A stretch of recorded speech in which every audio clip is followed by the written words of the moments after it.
Ikinababahala ng Department of Agriculture ang posibilidad na kontaminado ng bakterya ang nasabat na asukal sa pantalan ng Maynila na maaring mapanganib sa kalusugan ng tao. Alamin ang buong detalye ng balita mula kay Sheena Torno.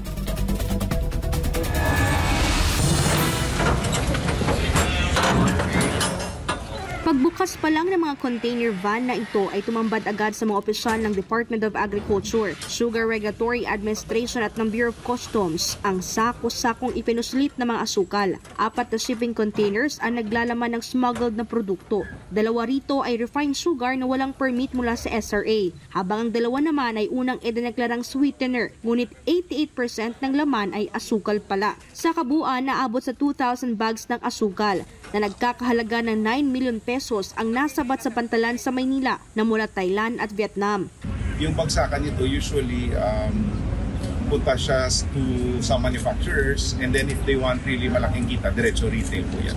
Ang effect yan sa mga farmers natin, no? Kailangan maprotektahan natin sila. Among many other things is ma-curb na yung smuggling na mga pinoproduce ng ating mga farmers. Pero ang mas ikinababahala ng DA ay ang mga nasabat na artificial sweeteners ay hinihinala ang kontaminado ng mesophilic bacteria na delikado sa kalusugan ng tao. Yung artificial sweetener na 2, this is quite alarming. May traces of bacteria na nakita. So that is considered now not fit for human consumption. But I told them to retest just to be sure.